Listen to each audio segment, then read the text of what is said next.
Ja, så fortsætter vi. Jeg nævnte The Skiffle Craze af Mike Dew, og sagde jo så, at det lå lige et par år tilbage i tiden, så jeg kunne ikke helt huske den. Nu har jeg så fået kigget lidt mere på den, og omkring det spørgsmål med, har han noget at tilføje? Det har han i allerhøjeste grad. Han har virkelig noget at tilføje, og det vender vi så selvfølgelig tilbage til. Derudover så har han en anderledes indfaldsvinkel til stoffet, som på sin vis er interessant. Det vender vi også tilbage til. Men det må lige vente lidt, fordi at der er noget andet, vi skal kigge på. Og det er, at vi havde jo fat i den der lille bid i Birds indledning, hvor han fortæller om Iris Murdoch, der har været i den her radioudsendelse og bedt om at høre den her jazzplade, som gør noget ved hende. Og se, nu har jeg jo været mine gemmer igennem og tænkt, hvad har jeg lige stående og liggende og puttet ned underlige steder af Iris Murdoch. Brunos drøm vidste jeg havde, det er også noget, vi vender tilbage til. Men en anden en, jeg faldt over, det er den her, der hedder Enhjørningen. Eller det hedder den i hvert fald på dansk. Den har jo nok heddet Unicorn eller sådan noget i originalen, tror jeg. Nu kan vi lige kigge. The Unicorn, selvfølgelig. Den er skrevet i 1963. Den danske oversættelse er fra 1972. Jeg ved ikke rigtig, hvorfor at den har været så længe undervejs. Det kan også være, at den har været oversat tidligere, og det så er et senere oplag. Schönbergs lommeelefanter. Det tror jeg nok er sådan noget billigbogs noget med, at det er, når det sådan er. Nu har vi haft de der 4 flotte og oplag, og så kommer den så i den billigere version. Nu skal man lige have kastet de sidste eksemplarer over disken. Jeg tror nok, det er sådan noget der. Altså ligesom tranebøger og hvad hedder altså noget, har jeg ikke en hel masse stående her på reolen og sådan noget. Det har jeg sikkert. Jeg er ikke sådan en bogsamler på den måde, at jeg går efter de dyre, fine første udgaver og den slags. Nå, lige meget. Men den er i hvert fald meget spændende, den her, og jeg har siddet og læst og været meget betaget. En dejlig bog, vil jeg sige. Umiddelbart så har det ikke rigtig noget med skiffel at gøre, men jeg synes alligevel, det er af en væsentlighed, at prøve at forstå den her dame, han nævner. Som sagt, den er fra 63. Der er altså gået nogle år, det er siden 58. Der er gået 5 års tid, eller sådan noget, 58, 59, 60, 61, 62. Ja, 5 år. Det er meget sjovt, for de 5 er faktisk et tal, der spiller en rolle i den her bog. Det gør tallet 7 i endnu højere grad. Den handler om en fastlåst situation, som sådan set er opstået omkring nogle ting, der er sket 7 år tidligere. Prøv lige at trække 7 fra 63, så er vi tilbage i 56. Det var dengang skiffel brød igennem i den brede befolkning i England. Det var dengang rock and roll brød igennem i den brede befolkning i USA. Og meget snart efter i resten af verden. Så man kan sige, der er sket nogle voldsomme begivenheder der i 56, og så går der nogle år, og så er der sådan gået lidt dvale i tingene, og det virker lidt som om det hele bare er slut, og nu er der ikke rigtig mere. Og så er der ligesom brug for, at der skal ske noget nyt. Og 1963, hvordan var det nu lige? Nå jo, der var de der 4 drenge der fra Liverpool, ikke? Altså, det er da lidt sjovt.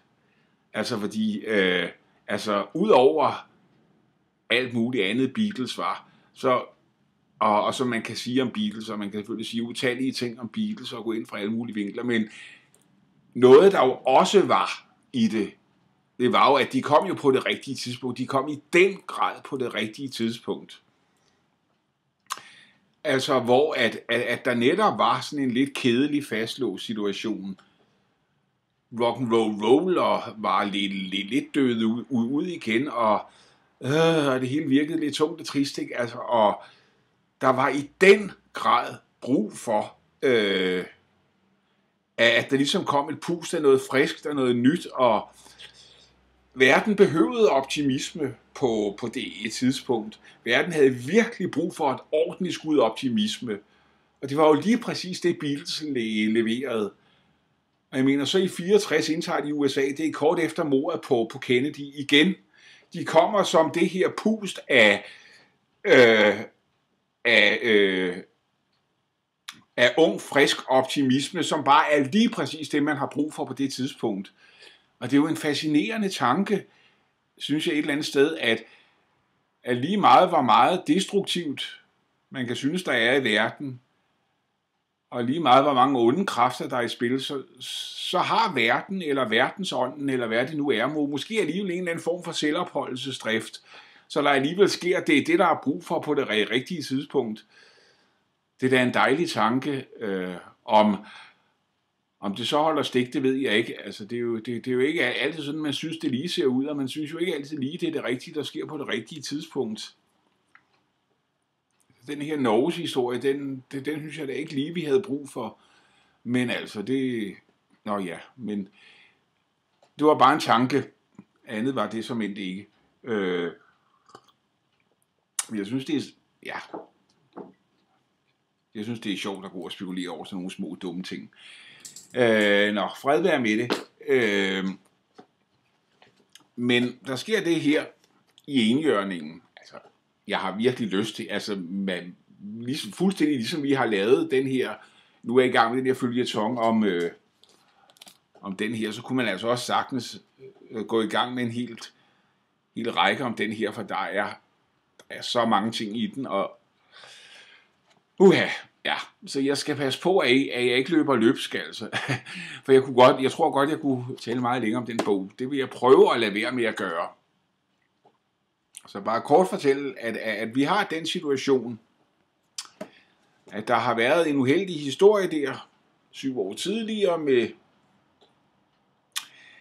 at der er en kvinde, som måske ikke, det er der i hvert fald meget, der tyder. Nu skal jeg ikke afsløre for meget, hvis der er nogen, der skal læse den, men i hvert fald, det man sådan umiddelbart får indtrykket af, det er, at hun har haft en affære med en fra nabogodset, og manden har opdaget, at der er blevet rasende jaloux, og hun har forsøgt at skubbe ham ud over en klippe, og han har overlevet det her utrolige fald, og så som straf har han spærret hende inde på godset, hvor hun så lever som en fange. Og så kommer så, hvad der vel egentlig er bogens hovedperson, en lærerinde kommer til godset der, i den tro, at hun skal undervise børn. Det skal hun ikke. Hun skal faktisk være selskabsdame for den her indespærrede frue. Og gør sig så selvfølgelig en masse tanker om, hvad er det her for en underlig situation. Der går selvfølgelig et stykke tid, før hun overhovedet finder ud af, hvad er det, der foregår. Hun kan slet ikke gennemskue. Altså, det er en meget mærkelig situation, ikke? Den her dame, der lever her, sådan, og alle folk opfører sig lidt mærkeligt, og alle er meget hemmelighedsfulde, og sådan ganske langsomt, bid for bid, så finder hun ud af, hvad er det egentlig, den her situation går ud på. Og så begynder at gøre sig tanker om, jamen, kan man gøre noget for at hjælpe den her stakkels dame?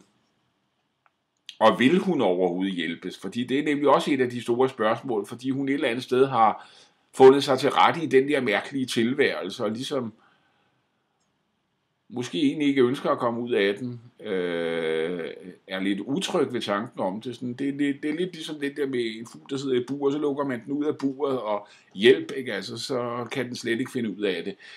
Det er sådan lidt den situation, vi har. Det er sådan set damen på godset der. Det er hende, der er indjørningen. Og det er så en metafor, der ligesom har flere lag. Og det som sagt, jeg skal passe på ikke at løbe helt løbsk med det her. Men noget vil jeg godt sige om den.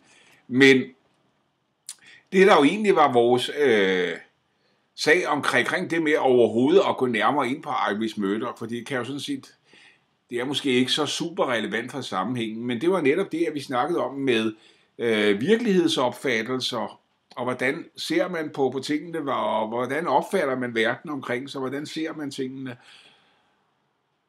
Og så noget med et åndeligt, religiøst, spirituelt anslag i det her. Og der må man i høj grad sige, at enhjørningen spiller ind med noget til den diskussion. Der er rigtig meget om religiøsitet i. Altså, det er som om, at den her dame på godset, hun har fundet en tro, og har så på en eller anden måde fundet fred i det. Delvis i hvert fald. Og det tror man et stykke hen ad vejen, men så sker der så lige nogle ting, hvor man tænker, så måske ikke helt alligevel. Der er på et tidspunkt, de har en musikaften, og hun bryder sammen under den musikaften. Den her ellers så rolig og fattet og resigneret dame, der tilsyneladende er blevet fuldstændig tømt for enhver lidenskab. Hun lige pludselig bryder sammen i en krampeagtig gråd. En musikaften, aha! Der er også noget, der passer lidt med vores emne, at musik gør noget ved en. Der er i høj grad noget med, at det gør noget ved hende, det der sker ved den musikaften. Det er så meget langt fra skiffel, det de spiller. Det er, der bliver nævnt Beethoven og Mozart og sådan nogle ting. Og så kommer der så sådan en lille gammel engelsk vise, som er noget med, som netop handler om noget med tab og sådan nogle ting. Sådan et eller andet med, at jægeren tog min fugl, og nu sidder jeg i haven og græder og sådan noget af teksten, og det går altså lige ind og rører ved et eller andet, og gør noget ved hende. Så den her ellers så fuldstændig tilsyneladende fjerne lidenskabsløse dame helt bryder sammen. Så der er alligevel nogle lidenskaber i spil. Og nu må jeg til at nære mig, kan jeg godt se på det hele, men jeg har virkelig lyst til at sige en hel masse om den her bog. Og jeg tror altså simpelthen, vi bliver nødt til at gå mere ind på den, fordi at det er altså et så godt og inspirerende input til vores emne, selvom den så ikke direkte har med emnet at gøre, selvom der ikke er nævnt noget som helst med unge mennesker, der danner skiffelgrupper og sidder og synger glade sange og glider på vaskebrædder,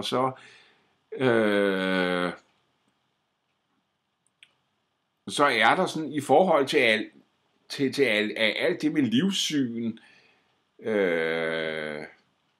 ideologi, verdensopfattelse osv., altså der er det et så inspirerende input det her, så man tror det er løgn.